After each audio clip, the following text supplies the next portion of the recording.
What is up, everybody? Sean Sheehan for SevereMMA back here with Garry again before his fight against Rostam Akman tomorrow night at Cage Warriors. Ian, how are you? Just after the weigh-ins here a couple of hours ago. How are you feeling? Yeah, all is good. Everything's good. Rehydrated, refueling myself. I'm just getting ready to go in there and put on a show now tomorrow night.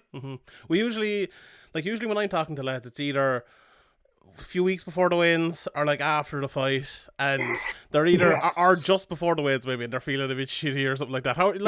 What does it feel like to you cut all that weight? You're allowed to drink, you're allowed to eat a bit now. I know you're not going mad, but how does it feel right now, just when you're back to like being able to eat like a normal human being again, somewhat anyway? Yeah, like you kind of feel a bit tired, and your body and that's from multiple reasons. Obviously, you've just put your body through an intense weight like a training camp, and then you do a weight cut, and it's like you're either some people dehydrate, some people do a lot of calorie deficits, and it's just like whatever way you do it, it's still going to be hard to get that last little bit on because your body's holding on to that last little bit that you're trying to get off when you do the baths and stuff. So, look. Everyone's different. I find it quite easy to deal with. Obviously, the bigger I get, and the more I do it, the worse it's going to get, and the harder it's going to get. Well, not the worse, the harder. But yeah, I deal with it quite well. I just feel a bit tired. Like I love eating, and it's like I'll shovel stuff down my throat. But yeah, you just feel a bit tired. And your body just needs to rest, and that's why it's like the whole week leading up towards fight week is just resting. So yeah. So what kind of stuff would you be eating now? Like, is it just all water? Is it just eating? Are you going mad? Are you eating carb loading? Is that a thing of the past or what? No. So water mainly. Get your water back into you, and then you carbs and protein. So for example, I had Nando's earlier on, mashed potato, a bit of garlic bread just to kind of throw something in there, and a butterfly chicken, something plain and simple. Nothing. Don't be going mad on the spices. Don't be going mad on. Don't be getting sick. Yeah, like a pasta, something like that with a sauce that's heavy and dense, and it'll just sit in your stomach and make you feel sick. Just go something easy, nice and plain, and just yeah. So the fight tomorrow night, I suppose we get to that in a second, but I want to talk about the preparations, because the last time I talked to you, and you were preparing for the fight, we were in the middle of the big lockdown, are just kind of coming after. We were things were moving around, but now we had obviously the elite athletes kind of have an exemption where you can train, and I know you're allowed to travel for work, so you've been over and back and stuff. And I was actually talking to someone the other day, and I'd be interested to get your point on this, and they were saying fighters like you and other kind of pros or just up and coming pros have had actually better training now than they've ever had before, because it's not a group of 100 people on a mat. It's like your two coaches and you. What do you think about that? And I've never, as someone who obviously is not in that, I've never thought of that. Is that something you felt too? Yeah, so obviously we have a couple of lads in the gym that are all elite, that are all fighting at professional level. So we had a little group in the gym with a group of lads, just like a small number. I think there's five of us, 5 or 6, and just a lot more time to sit down and have Chris there looking at you and picking your game apart and telling you need to work on this and this, and everyone's kind of getting more attention, if that makes sense. But yeah, it's good. But look, Chris is such a good coach that regardless of if there's 100 lads on the mat or one, he'll always give attention to everyone. He'll always make sure that he'll pick up on everyone's kind of flaws or where their mistakes and help iron them out. But yeah, it has been quite nice, because it has just been the small elite group, and it's been good to just get the good training in and just keep the ball rolling. I know you've travelled. Was it London you were for a while? You were in Dubai as well. Was there any names you got training out there with that you mightn't have trained with before that we might know? No, I didn't do any training in Dubai. Dubai was purely a holidays, to chill out and relax and take a bit of time off, because I've been training. Honestly, I've trained since I started MMA. I've taken 2 weeks off. I love it. I don't take a week. I don't take time off. I've never gone away and not done anything. It's that was just the first time I went away and just done nothing, just chilled out. And then I came over to do work for the US for UFC Fight Pass last week. And I got a pad man who was in the bubble that we created for the weekend, and we done some pads. A Cork man. No. So yeah, got some pads in with a nice Cork man. Very good. So, like, say, before we were always talking about, you had James Webb, you had Chris Fields, you had obviously Omran. Is Omran fighting this weekend as well? And he's fighting Omran's fighting on UAE UAE Warriors. Warriors. Yeah. So Yeah. I presume, who were the people in the gym with you? Was it Omran and Chris and the likely lads that are usually there? Or did you get to train with James Webb at all? Yeah, so James traveled over twice, 2 different periods. James's missus is pregnant, so he was just kind of staying at home a lot. But he did get over for little periods. So I got to train with James.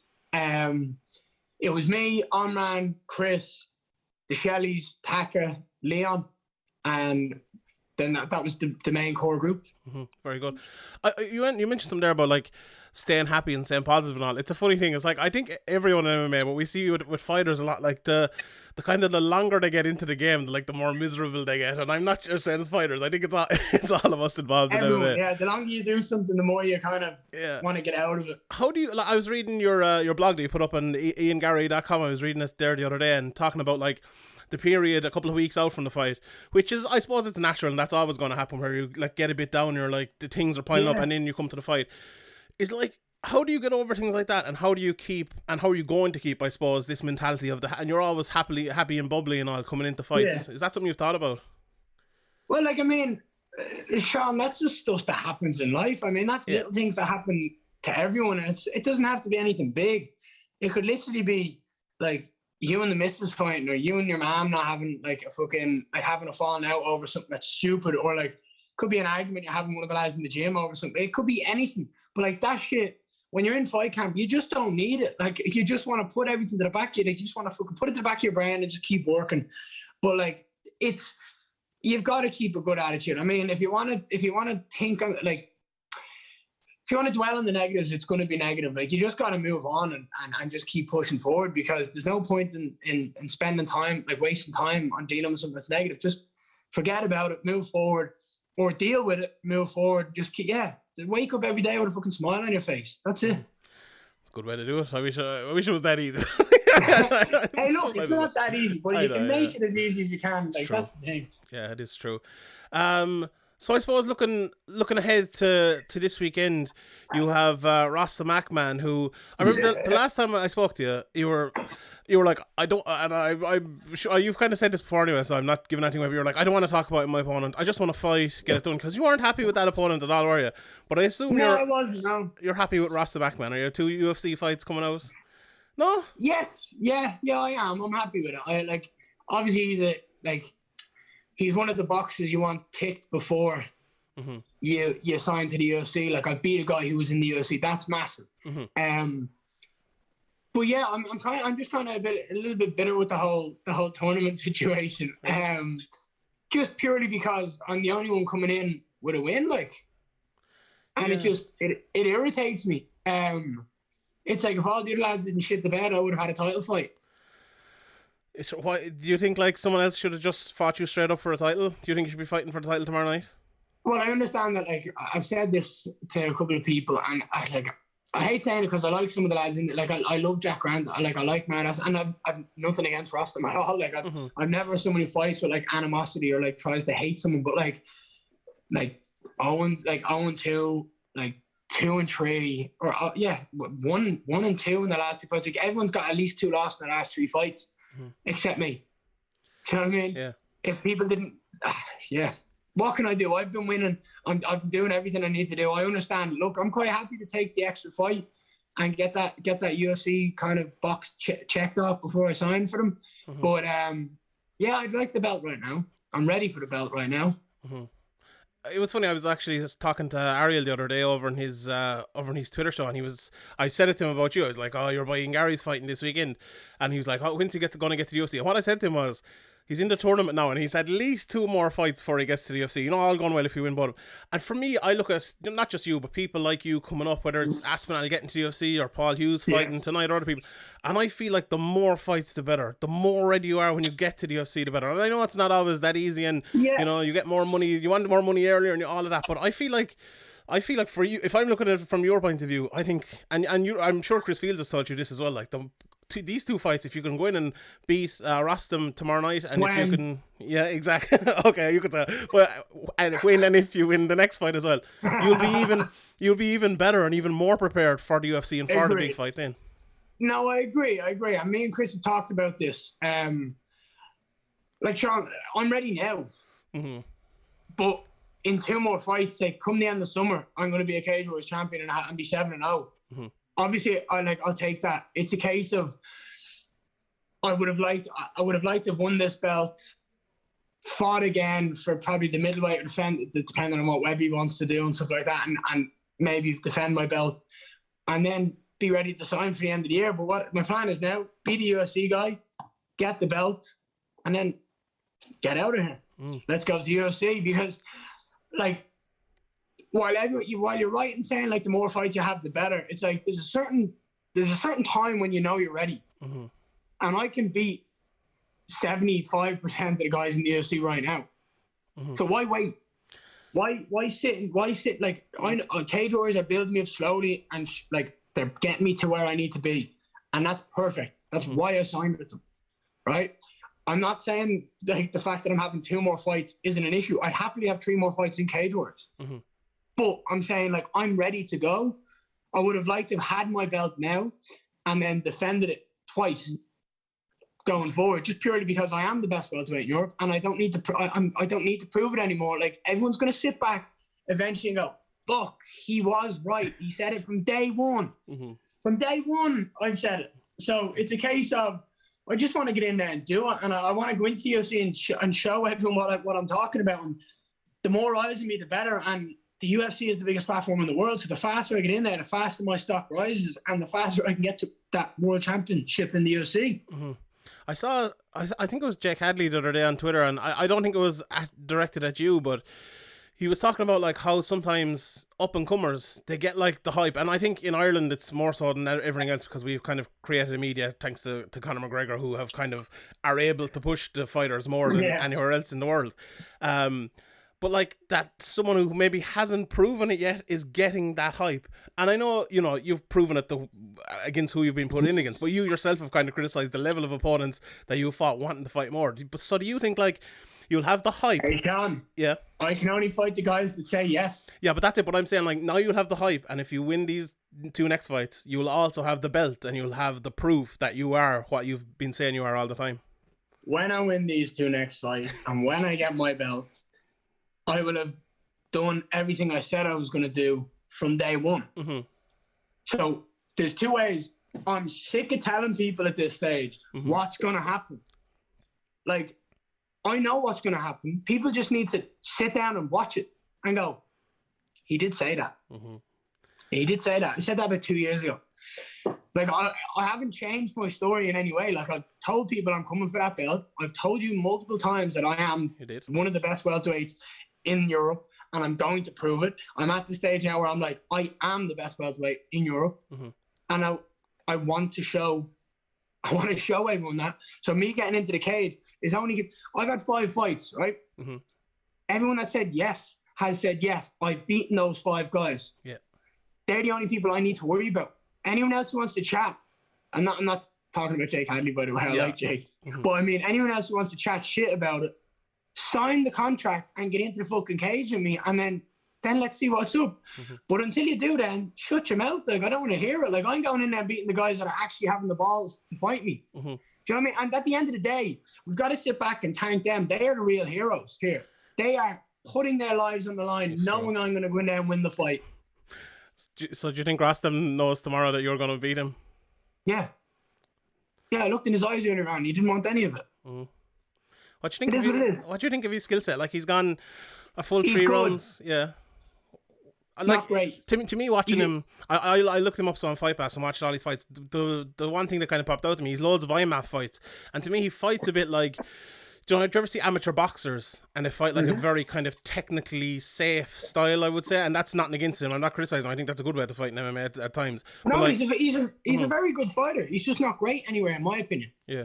And I don't mean that in a bad way. If you wrestle with him, he's going to have solid wrestling. If you strike with him, he's going to have solid striking and solid fundamentals. And if you go to the ground, he's going to have solid jiu-jitsu. But he's not great anywhere. Do you know what I mean? Mm-hmm. So it's not harsh criticism. He's durable. He's tough. Great. Let's see how far that gets you. Mm-hmm. So it's another easy one. Another cakewalk That's for the you. thing, Sean. They're all going to be easy. I'm so much better than all these guys. It's going to look easy. The best compliment someone can give me is saying, that looked easy, because I can make a good guy look shit. Mm-hmm. That's how good I am. Where do you think like your biggest improvements have been? Like we watching your fights recently, like we see. I was talking to Brad Wharton about you on the podcast, and I was talking myself and Graham were talking. We're talking about you're obviously very athletic, big and strong for the weight class, very good on the ground, good striking. But like as you said yourself, you're only going to get better and better. Where do you think the biggest improvements have been over the last couple of fights between you and Garry a year ago and now? So I